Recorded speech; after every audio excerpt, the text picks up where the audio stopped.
6월 13일 수요일입니다. 오늘 우리에게 주시는 하나님의 말씀은 에스더 5장 9절에서 14절 말씀입니다.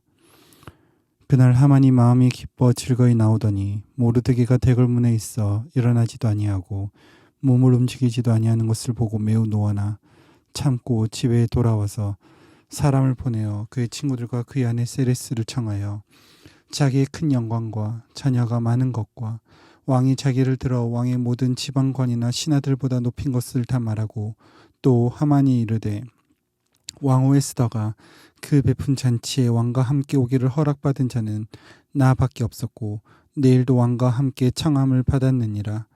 그러나 유다 사람 모르드게가 대궐문에 앉은 것을 보는 동안에는 이 모든 일이 만족하지 아니하도다 하니 그의 아내 세레스와 모든 친구들이 이르되 높이가 50규빗 되는 나무를 세우고 내일 왕에게 모르드게를 그 나무에 매달기를 구하고 왕과 함께 즐거이 잔치에 가소서 하니 하만이 그 말을 좋게 여기고 명령하여 나무를 세우니라. 아멘. 에스더를 통해서 페르시아 수산궁에서 일어나는 일을 살펴보고 있습니다. 유다인 모르드게와 그의 민족에게 적개심을 품은 하만의 음모로 인하여 유다인은 죽음의 위협에 놓여졌습니다. 그 일을 알게 된 에스더가 금식한 이후에 규례를 어기고 왕에게 나아갑니다. 왕이 부르기 전에는 나가지 못하는 것이 정해진 법도였으나 에스더는 왕 앞으로 나아갔고 왕은 금규, 그러니까 통치권을 상징하는 지팡이를 내밀어 에스더로 하여금 만지게 합니다.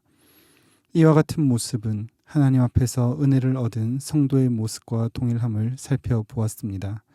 그리고 나라의 절반이라도 내어주겠다는 은혜를 얻은 에스더는 왕과 하만을 위하여 잔치를 열 테니 그 잔치에 참석해 줄 것을 요청합니다.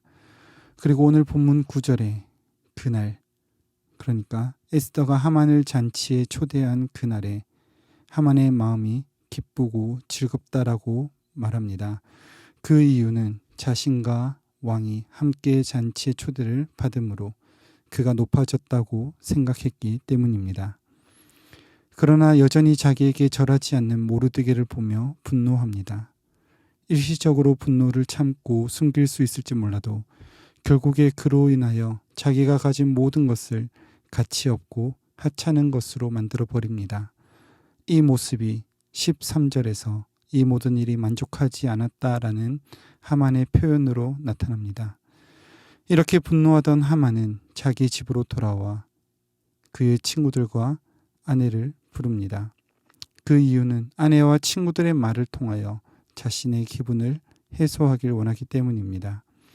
하만은 그런 기대를 가지고 자기의 입으로 자기가 가지고 있는 것들을 과시하고 더 나아가서 12절에 하만이 스스로 말하되 왕후가 베푼 잔치에 왕 외에 자기 말고는 초대를 받은 사람이 없다고 말하므로 자신의 권세가 왕과 동일함을 과시합니다.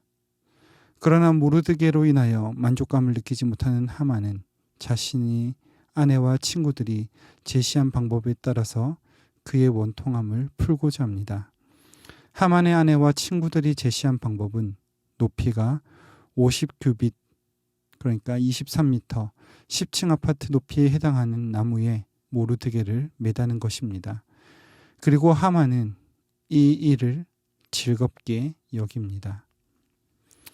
오늘 본문에서 하만의 교만과 그의 악함을 동시에 살펴볼 수 있습니다. 하만 안에서 교만과 그의 완악함이 형제처럼 존재한다는 사실을 볼 때 성도가 마땅히 가져야 하는 자세가 겸손이라는 것을 또한 알 수 있습니다. 오늘 우리를 겸손하게 하시는 하나님을 살펴보고 또 우리가 어떻게 겸손하게 하나님의 백성으로 살아갈까 고민하고 결단하는 시간이 되기를 소망합니다. 하나님의 백성이 겸손해야만 하는 이유는 구원받은 하나님의 백성이기 때문입니다. 본문 처음에 그날에 하만이 마음이 기쁘고 즐거웠다라고 기록합니다. 그날은 자신의 지위가 높아졌다고 생각한 날이었습니다.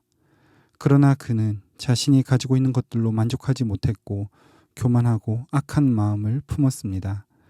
이 모습은 비단 하만에게만 있는 것이 아닙니다. 오늘 본문은 문맥상 에스더가 하만을 잔치에 초대한 모습은 정말로 그를 존귀하게 여긴 것이 아니라 그의 민족을 구원하기 위한 그의 자구책이었습니다.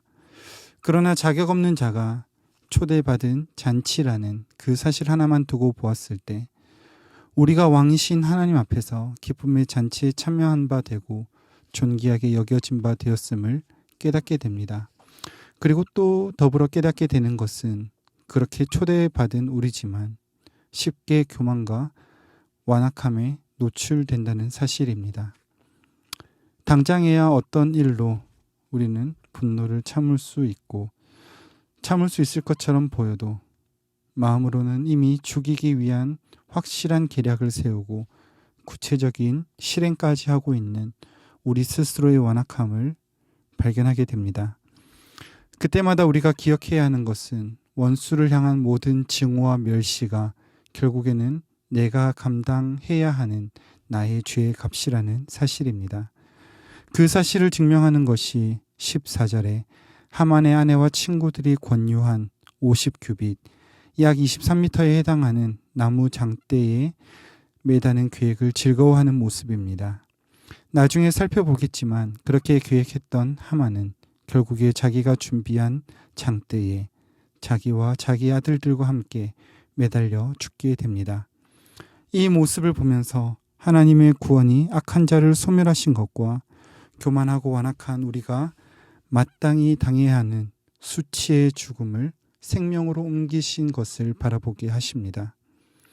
그렇기 때문에 하나님의 백성인 우리가 오늘 본문의 하만의 모습을 통해서 발견하게 되는 것은 우리도 그와 같이 교만하고 완악한 존재라는 사실입니다.